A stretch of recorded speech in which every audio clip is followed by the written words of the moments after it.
নমস্কার, আমার ইউটিউব চ্যানেলে আপনাদের সবাইকে অনেক অনেক স্বাগত আর অনেক ভালোবাসা। আজকের গল্প সত্যিকারের ভালোবাসা। এক সাধারণ মধ্যবিত্ত পরিবারের ছেলে সাগর। সাগরের একটা ছোট্ট পরিবার আছে। সে আর তার মা। ওর বাবা ছোটবেলায় মারা গেছে। তারপর থেকে তার মা তাকে অনেক কষ্ট করে মানুষ করেছে। তার মা এবং তার বাবার ইচ্ছে ছিল সে যেন মানুষের মতো মানুষ হয়, আর এই ইচ্ছেটা সব বাবা মারই থাকে। আজকে সাগর তার বাবা মায়ের ইচ্ছেটা পূর্ণ করতে পেরেছে। সে এখন সমাজে সুপ্রতিষ্ঠিত একজন দায়িত্ববান কর্মশীল হিসাব রক্ষক। একটি বড় কোম্পানিতে সে কাজ করছে। সাগর যখন কলেজে বিকম পড়ত তখন সাগরের সব থেকে কাছের এবং প্রিয় বন্ধু ছিল জয়ন্তী। তারা একসাথে কলেজে যেত আর একই সাথে কলেজ থেকে ফিরত। এমনকি ওদের দুজনের বাড়িটাও ছিল খুব কাছাকাছি। ওরা একই সাথে একই শিক্ষকের কাছে পড়তেও যেত। দুজনকার মধ্যে এই ভালো বন্ধুত্বের সম্পর্কটা ধীরে ধীরে আরও গভীর হতে থাকে। দুজনে একে অপরকে তাদের অজান্তেই আস্তে আস্তে ভালোবাসতে শুরু করে। এই করে একের পর একদিন চলে যেতে থাকে। দুজনের সাথে সমস্ত কিছু আলোচনা করত, সেটা সুখের কথা হোক বা দুঃখের কথা। এই দিকে দেখতে দেখতে ওদের দুজনেরই কলেজ জীবন তাও ধীরে ধীরে শেষ হতে থাকে। তারপর কলেজ শেষ করে সাগর উচ্চ পদে শিক্ষিত হবার জন্য নিজের জীবন এর দ্বিতীয় পদক্ষেপ নেয়। সে এবার এমকম করার জন্য আবার ভর্তি হয় অন্য একটি কলেজে।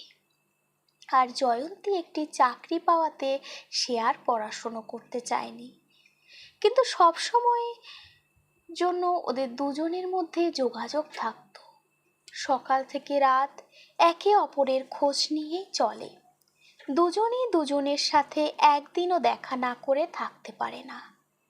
এই করতে করতে আরো 2 বছর পেরিয়ে গেল।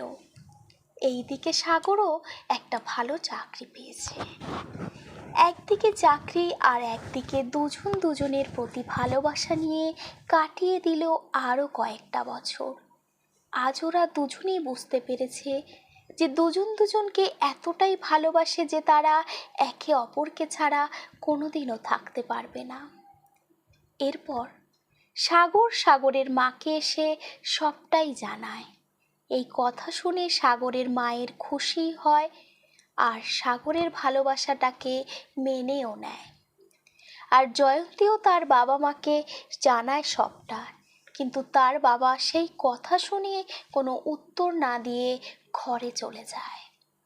আর যাবার সময় তিনি জয়ন্তীকে বলে সাগরকে একদিন তার বাড়িতে যেন আসতে বলে। সেই শুনে জয়ন্তী সাগরকে একদিন তার বাড়িতে ডেকে আনে।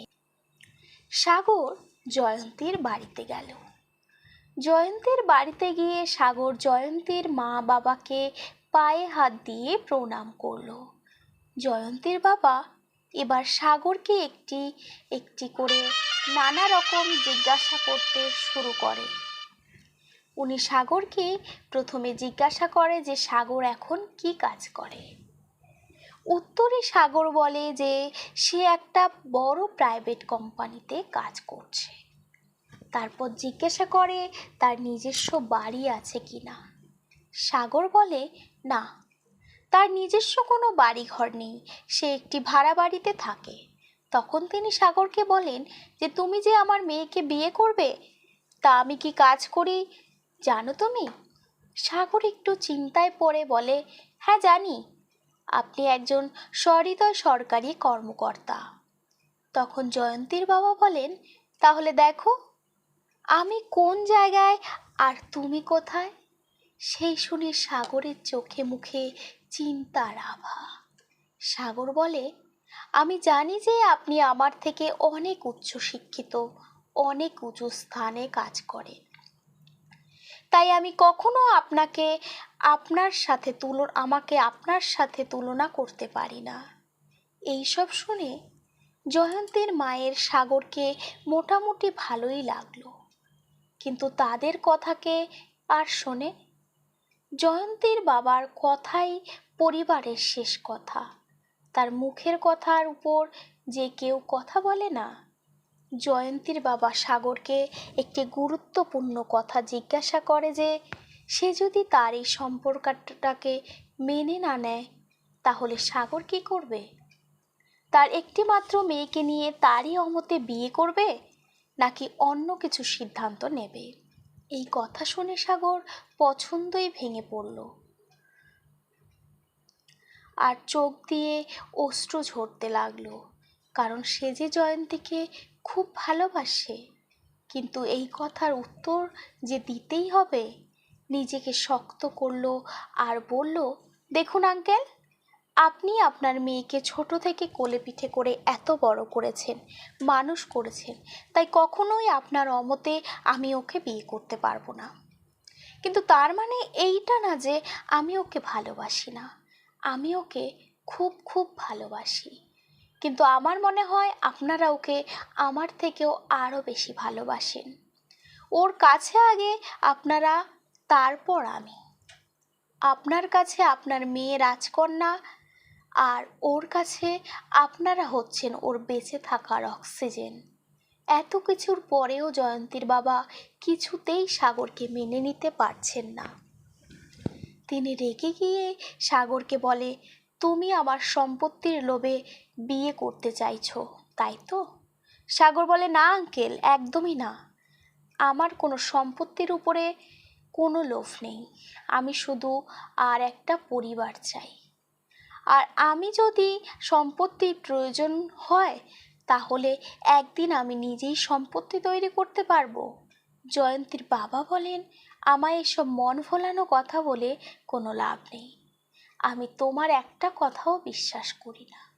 আর হ্যাঁ, একটা কথা ভালো করে শুনে নাও, আমি যে স্ট্যান্ডার্ডে বিলং করি তাতে কখনোই আমি তোমাকে আমার জামাই বলে মেনে নেব না। আমি আমার মেয়েকে আমাদের স্ট্যান্ডার্ড অনুযায়ী বিয়ে দেব, যেমন কোনো বড় বিজনেসম্যান বা কোনো উচ্চপদস্থ সরকারি চাকরি করা ছেলের সাথে। তাই এরপর থেকে আমি আশা করব যে তুমি আমার মেয়ের সাথে কোনো যোগাযোগ রাখতে পারবে না। সব কিছু শুনে সাগর খুবই ভেঙে পড়ল আর বলল, আঙ্কেল, আমি শেষ আপনাকে একটাই কথা বলবো। জানি আমি আপনার থেকে খুবই ছোট। আপনি আমার বাবার বয়সী মানুষ। হয়তো ছোট মুখে বড় কথা বলছিলাম আপনার কাছে টাকা আর স্ট্যান্ডার্ডটাই সব হলো, ভালোবাসাটা না। এই শুনে জয়ন্তীর বাবা বলে, আমি এইসব ভালোবাসা মানি না, তাই তুমি আমায় কিছু বোঝাতে এসো না। সাগর জয়ন্তীর বাবার থেকে ক্ষমা চেয়ে নিল। এবার জয়ন্তী কাঁদতে কাঁদতে সাগরের কাছে গেল আর সাগরকে বলল, তুমি আমায় এত সহজে ছেড়ে চলে যাবে? সাগর বলল, ছেড়ে যাচ্ছি না তোমায়, কিন্তু তোমায় বলেছিলাম তোমার বাড়ি থেকে না মানলে আমি তোমাকে জোর করব না। জয়ন্তী বলল, তাহলে তুমি এবার অন্য একটি ভালো মেয়ে দেখে বিয়ে করবে তো? সাগর বলল, না, আমি তোমাকে এটাও বলেছিলাম আমি কখনোই তোমাকে ছাড়া কাউকে বিয়ে করব না। তাহলে তুমি সারা জীবন এইভাবে থেকে যাবে? সাগর বলল, দরকার হলে থাকবো, তবে আজকে তোমাকে একটা কথা বলছি, আগেও বলেছি, যদি আমরা দুজন দুজনকে সত্যিকারের ভালোবেসে থাকি তাহলে একদিন আমাদের ভালোবাসা পূর্ণতা পাবে। আর সেই দিন আঙ্কেল নিজে দাঁড়িয়ে থেকে আমাদের দুজনের 4 হাত এক করে দেবেন। এই বলে সকলকে নমস্কার করে সাগর চোখের জলে জয়ন্তীর বাড়ি থেকে বিদায় নিল। আর জয়ন্তী কাঁদতে কাঁদতে নিজের ঘরে চলে গেল। সাগর মন খারাপ করে নিজের বাড়িতে ফিরল। সাগরের মা সাগরকে বলল, কি হয়েছে তোর? সাগর কিছু বলল না মাকে। ওর মা, না বাবা, তোর তো কিছু একটা সমস্যা হয়েছে। আর তুই তো জয়ন্তীর বাড়িতে গিয়েছিলি, কি বললো ওনারা? সাগর কাঁদতে কাঁদতে মাকে জড়িয়ে ধরে বলে, মা, ওর বাবা আমায় মেনে নেয়নি। সাগরের মা বলে, কেন রে, তোকে ওনারা মেনে নিল না কেন? তোর মধ্যে তা কোনো খারাপ কিছু ছিল না। ঠিক আছে, আমি ওনার সাথে কথা বলবো। সাগর সঙ্গে সঙ্গে বলে ওঠে, না মা, তুমি ওনাদেরকে কিছু বলবে না, তাহলে বাবা, তুই তোর জীবনটা এভাবে নষ্ট করবি? না মা, একদিন ঠিক জয়ন্তী আমার কাছে ফিরে আসবে, দেখো মা, এটা আমার বিশ্বাস। এই শুনে সাগরের মা বলল, ঠিক আছে, আমি কিছু বলবো না ওনাদের, কিন্তু একটাই কথা বলার আছে তোকে, তুই আমাকে একবার জয়ন্তীর সাথে কথা বলাবি। কিন্তু মা, তুমি ওর সাথে কথা বলতে চাইছো কেন? কি করব বল, আমি তো ওকে আমার মেয়ের মতোই ভালোবাসি, তাই শেষ একবার কথা বলতে খুব ইচ্ছে করছে। সাগর বলে, ঠিক আছে মা, আমি ফোনে তোমার সাথে কথা বলিয়ে দেব। এই বলে সাগর নিজের ঘরে চলে যায় আর সারা রাত জয়ন্তীর ছবি নিয়ে কাঁদতে থাকে। পরের দিন জয়ন্তীর সাথে সাগর তার মাকে ফোনে কথা বলিয়ে দেয়। সাগরের মা জয়ন্তীকে বলে, দেখো মা, তুই আমার মেয়ের মতো, আমি তোকে আমার মেয়ে ছাড়া আর কোনো কিছুই ভাবতে পারি না, তাই তোকে একটা কথা বলছি, তুই যাকে বিয়ে করবি তুই তার সাথে সুখে শান্তিতে থাক। জয়ন্তী বলে, কাকিমা, তুমি এই কথা বলছো আমায়? সাগরের মা বলে, হ্যাঁ মা, বলছি, তোর মতো একটা মেয়ে পাওয়া তাদের ভাগ্যের ব্যাপার, তুই খুব ভালো, আর ভালো থাকিস সারা জীবন। জয়ন্তী সাগরের মাকে নমস্কার জানিয়ে কাঁদতে কাঁদতে ভালো থাকতে বলে ফোনটা রেখে দেয়। দেখতে দেখতে জয়ন্তীর বিয়ের তারিখ ঠিক করে ফেলেন তার বাবা, আর 2 মাস পরে জয়ন্তীর বিয়ে। এই কথা সাগরের কানে আসতে সাগর আর ভালো থাকতে পারছে না।